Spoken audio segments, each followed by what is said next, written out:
And when Alexander saw the breadth of his domain, he wept, for there were no more worlds to conquer.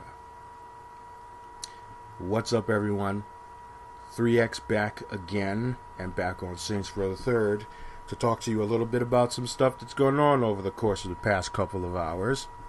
PAX East is happening as we speak, and there's been a lot of talk from the Volition and Deep Silver camps regarding Saints Row 4. And I, of course, have been following this, as it is that I have been all this time. And I wanted to talk about a couple of things that they say are going to be in the game. And I also wanted to take this time out to talk about something of a pet peeve of mine here on the YouTubes.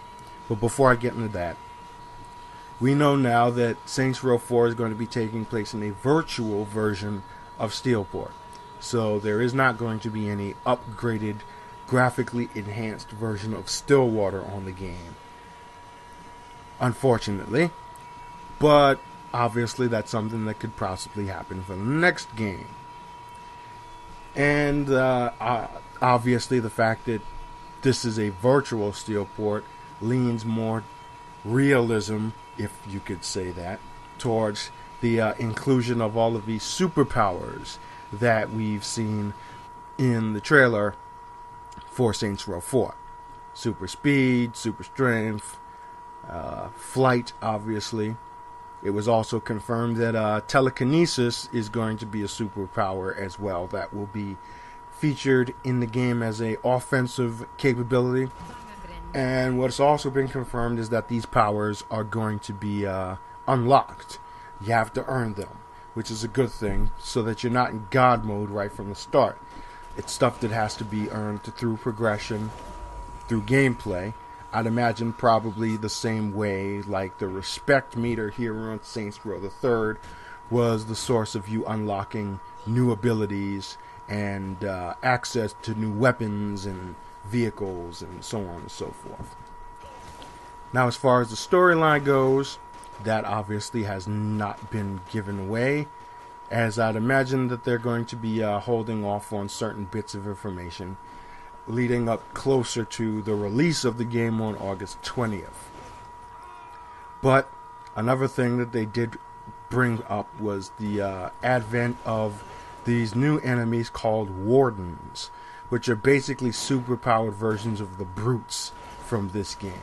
And they are designed to match your Saint stride for stride as far as powers go.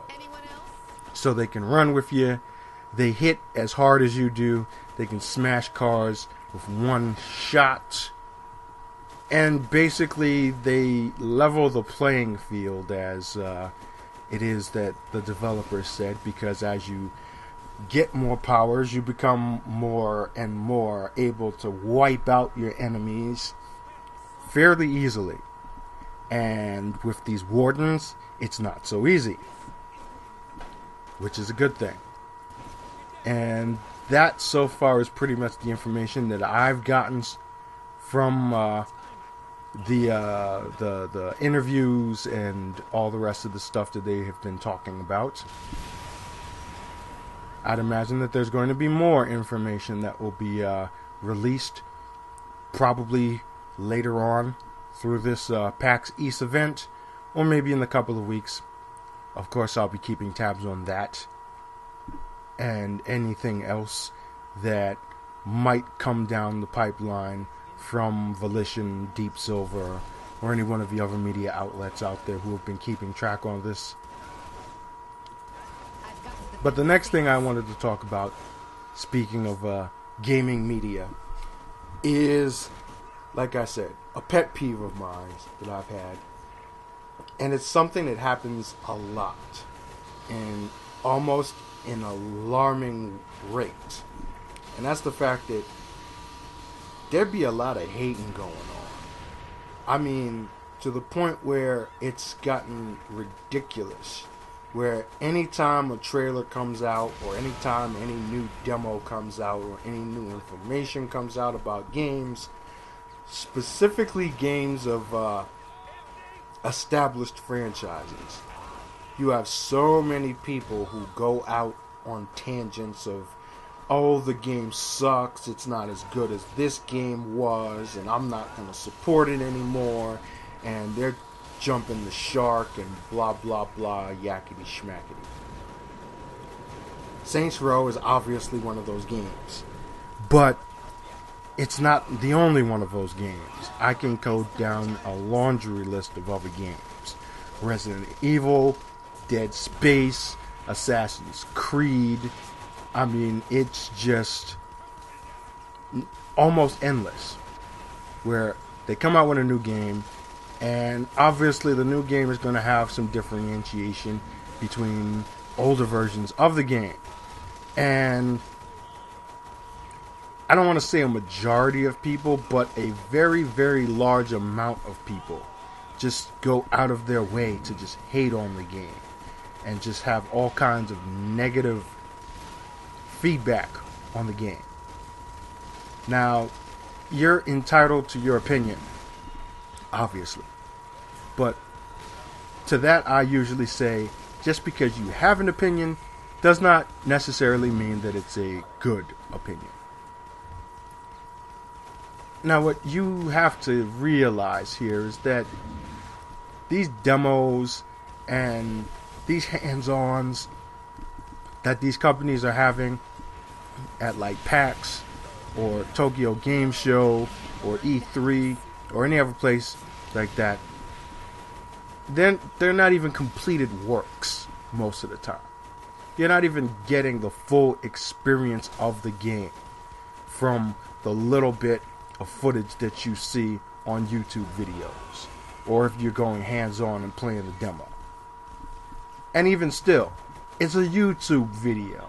I mean, talking in terms of that specifically, it's not even like you're playing the game. That is always going to be the ultimate precursor of whether or not it is a game is good or not. You can watch as many other game channels out there. You can watch as many playthroughs out there from so many different other people. In the end, it comes down to your own personal experience with the game and what you get out of that experience.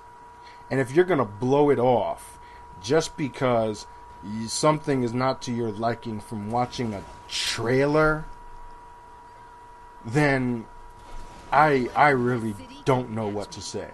You've officially taken it to a level of seriousness that is beyond all fathomable train of thought. Sorry to say. I mean, even when you're watching other channels, like how so many game channels and game commentators play the same games, it's still almost like a different experience each time. Yeah, you know what's going to go on. You know how the set pieces are. You know how the storyline is going to go. But the gameplay itself, the game experience is going to be different because not everybody plays the same game the same way. Like, I play Saints Row with a little more style and panache, where you got some people who might go out guns blazing and just try to blow everything in Kingdom Come. You know, just be completely destructive. Things like that. Like, you experience the game in your own way, your own style. And that is what makes the game entertaining to you.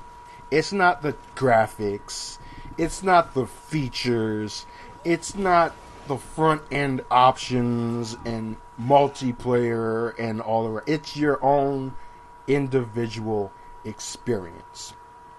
And if you refuse to give yourself that experience just because of some minor, or then again, sometimes maybe it's major features that has changed within the course of the game from its previous version, then okay, don't buy the game.